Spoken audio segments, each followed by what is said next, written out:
Welcome to another episode of I'm going to slather Pat McGrath eyeshadows on my eyeballs and you're allowed to watch. You're welcome. AKA my Pat McGrath pairing series. Welcome you guys. How are you doing? How's it going? My holidays are sadly over.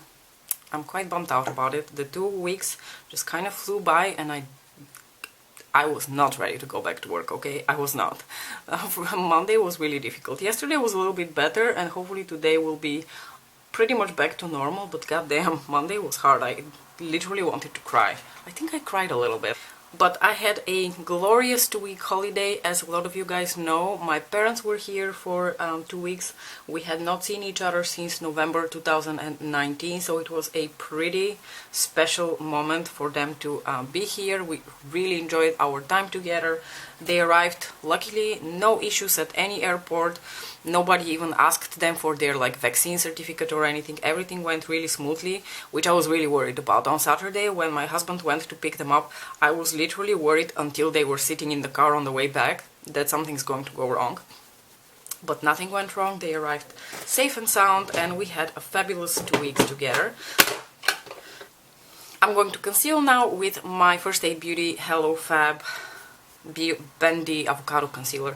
Why does this brand and the name of this concealer need to be so difficult for me to remember? I've stuffed my brain with all sorts of other useless information and yet I cannot find a space for the name of this stupid concealer. Anyway, sorry. So they arrived. We didn't really do that many outside activities in the end because unfortunately the weather was not cooperating much, but we did manage to, go out quite a few times. We went to the city center to just go for a walk and get a coffee. I've discovered that my son, the apple of my eye, loves to go to a coffee place and get a coffee and what he calls cuckoo, which is sort of like collective term describing everything that has a ton of sugar in it. I think as a lot of other parents might relate to this, I was not very willing to take my son to the city center to sit in a public space, and throw a tantrum or start running around and disturbing anyone. But I have to tell you, as soon as we offered him a brownie and a glass of chocolate milk, he was at his best behavior. Also, have you ever heard of a toddler who loves coffee? I shit you not, if you leave your coffee unattended, he will drink it and he will enjoy it too. I don't know what's wrong with him. I like coffee, but I don't really drink espresso. I'm a cappuccino person. I really need to mix the bitterness of the coffee with the sweetness of the milk. I don't add extra sugar, but I do need the combination of the two in order to enjoy coffee. And the boy can drink an espresso like it's nothing, and sometimes with not even that much sugar in it. It's quite impressive, really. Who knows how his tastes will change. Toddlers always have the weirdest responses to foods and drinks sometimes. Stuff that you expect them to like, they don't like, and stuff that you're like, how on earth are you enjoying this? Well, coffee is one of those for my son. We cooked a ton of delicious food together, and I organized a little bit of a movie marathon for them, because in the evenings I'd be like, okay, what are we going to do now? Because we can't really watch Dutch TV because everything there is in English. Most movies and TV shows on Dutch TV are just in English. They subtitle everything, they don't dub it, thank goodness. So my parents couldn't really watch, well, even if it was dubbed in Dutch, they wouldn't be able to watch it. But they don't really speak English, so it's always a little bit of a problem for me how I'm going to entertain them when they're here in the evenings, because, if you go on any of, the streaming services, there are no subtitles in Bulgarian. So we had to get a little bit creative and, download a couple of movies. I'm going to quickly grab my bronzer for today, and I'm going to go for my Too Faced Unicorn Tears bronzer, which I actually really enjoy despite the ridiculous name and the stupid unicorn in it. Oh, and before we jump into the movie marathon, in case you were curious how Nicola reacted to his grandparents after not having seen them live for almost 2 years, he was immediately all fun, giggles and hugs with my dad. My mom, he was a little bit more reserved with, and I think it's because my mom is a sweetheart, but she can be very she's not intense, but she has that very intense blue gaze. She has blue eyes, and she was I think she had this image in her mind that when they see each other, they're going to like remain in a tight embrace for 2 weeks and not let go of one another, which is not what happened. He was a little bit apprehensive of her. They did still play together. She managed to squeeze a few hugs out of him.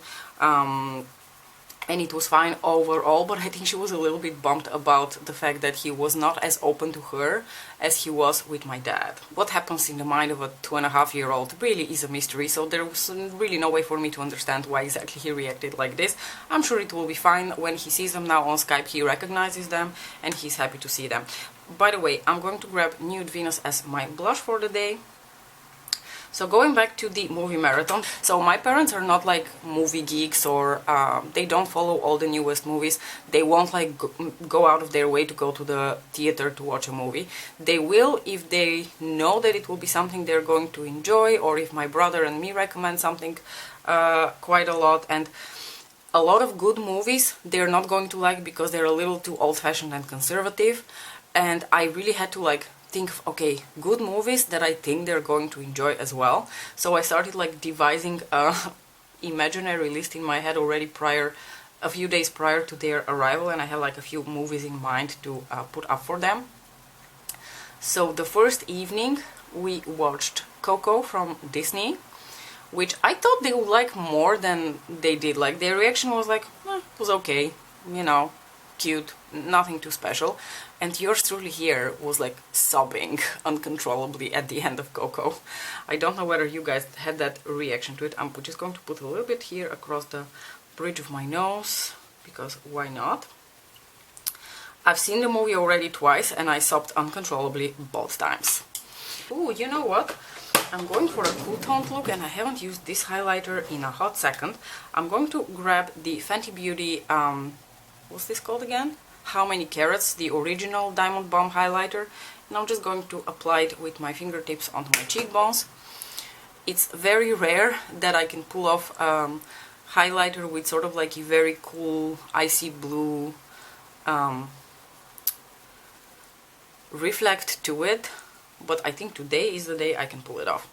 Anyway, so after we watched Coco, I was like, you know what, I think I'm going to risk and put something pretty outrageous for them to watch, and they're definitely not going to be able to understand it because I cannot possibly find it with Bulgarian subtitles. But you know, it will be an experience similar to going to the opera, where you still don't understand what's going on, but if I tell you the story, you kind of get an idea of what's going on. So to wrap the rambling, I put up Hamilton for them, the Broadway musical that became available on Disney last year when Lin-Manuel Miranda made it available for streaming.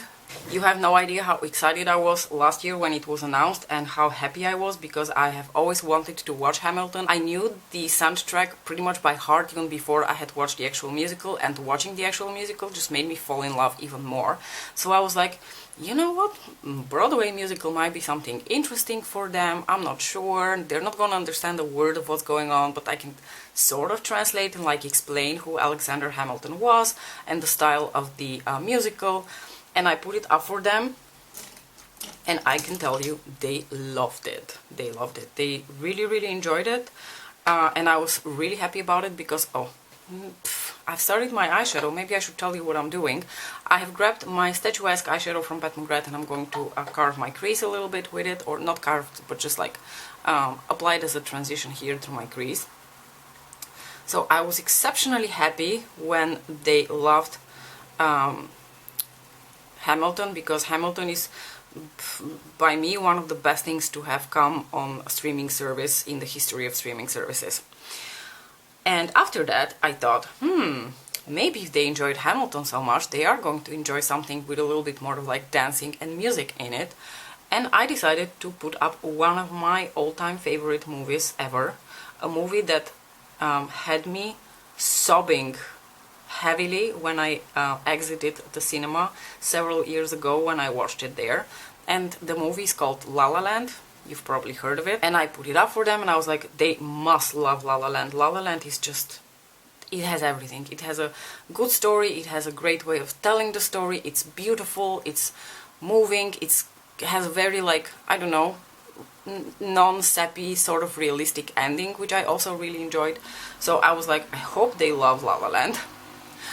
And you can only imagine my shock when I stopped the movie and I was like, so how did you like La La Land? And they were like, this was too sappy, too much dancing, too much singing. It just kind of like disturbed the story and didn't add anything to it. And like my jaw literally dropped and I was like, you guys are so weird. How can you like Hamilton? Like, it's okay if it's in a Broadway musical, but not if it's a movie.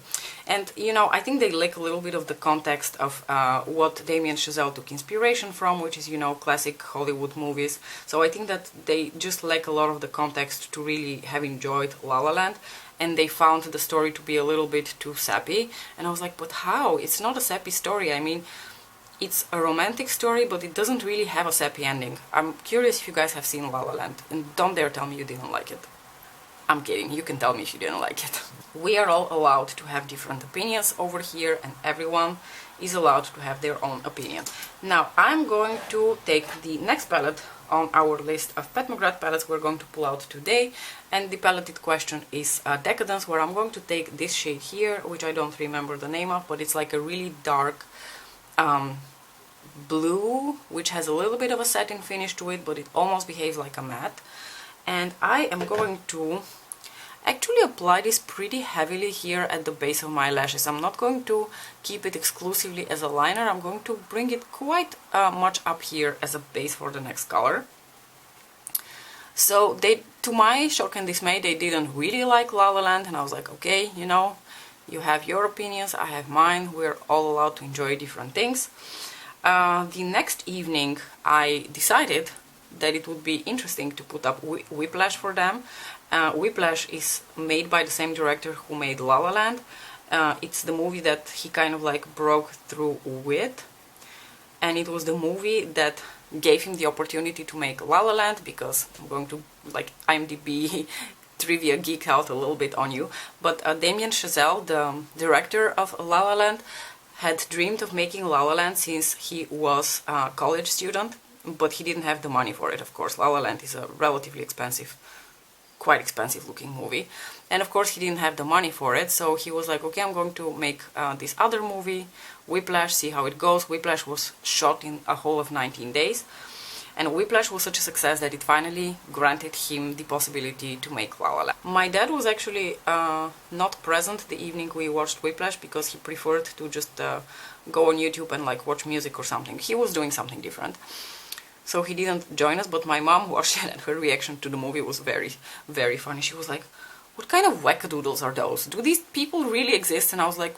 I'm pretty sure they exist. Like, intense, incredibly ambitious people exist. They are very rare, but they exist. So we had a very interesting discourse about, you know, the two main characters in the movie.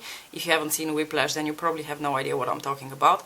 But it's this story about a college student who wants to be the best drummer, and his teacher, who is like the meanest teacher you've ever met, and he thinks that being mean is the way to sift out the genius amongst the mediocrity.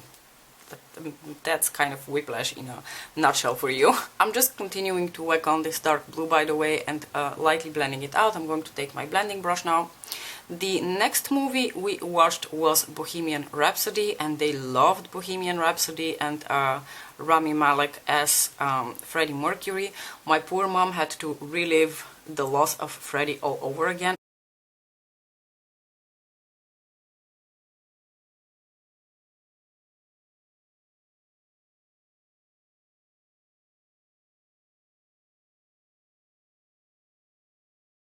I think my camera didn't cut me off too long ago, but I basically just applied Hypnotic all over my lids, and I was saying that if you haven't seen Jojo Rabbit, you should just go ahead and watch it. I'm going to next grab the Fleur Fantasia quilt, and I'm going to take this light pastel blue-purple shade, and I'm going to pop that into the inner corners of my eyes. What else did we watch? Ooh! Yes, one that was a little bit, prompted a little bit of a discussion between the three of us. I put up Arrival from them. Gosh, if you don't know any of these movies, it's probably very difficult for you to be following this whole story. But Arrival was, I think it won a couple of Oscars a few years ago. It's basically a movie about aliens landing on Earth and linguists trying to communicate with them, and the gift they give to the linguist and how she chooses to use the gift. I don't really know how else to tell you the story without spoiling it. But it's a really, really good movie. I highly recommend it, with Amy Adams. She plays the linguist. That movie my mom really liked, and my dad was like, what kind of shit was that? I think he was expecting more of an Interstellar type of movie, and he got Arrival instead, which was a very different take on, you know, movies that have a, I don't know, science fiction theme that pertains to space. So I think he was a little bit disappointed that it's not more of a Interstellar type of movie. And don't get me wrong, Interstellar is fabulous. It's one of my favorite movies of all time, but it's not an Interstellar type of movie. It's a very different type of movie with a very, very different message. Anyway, I am loving how this is turning out. From all that rambling, I'm not having enough time to comment on the makeup. Hopefully you're enjoying the makeup as well. Anyway, now I'm going to go back into the Decadence palette, and I'm going to put this shade here, the shade Divine Mink, on my lower lash line. And the very last movie that we watched was Molly's Game. And Molly's Game I watched a couple of months ago when it became available for streaming on Netflix. And for those of you who haven't seen it, it's based on a true story about a woman who was running the highest profile poker games in the world. And I don't really know how else to explain the movie without again spoiling too much about it, but it's a very dynamic, very fun story. It's a very different story for me personally, and I really enjoyed the way the movie was shot because it just kept me entertained and involved and engaged the whole time. They really liked Molly's Game as well. So overall, I think I chose pretty good movies for them, and they ended up having a lot of fun in the evenings, exploring all these different genres, all these different types of stories. You know what? I'm going to take my little brush here, my little pencil brush, and I am going to try to intensify, I think it's called Underworld, this dark blue shade, right here into my lashes, in the very outer part of the eye. As a final touch, I'm going to take this Kiko eyeshadow stick in the number 33, which is a very deep, like, taupe purple shade, which matches Divine Mink from Pat McGrath really, really well.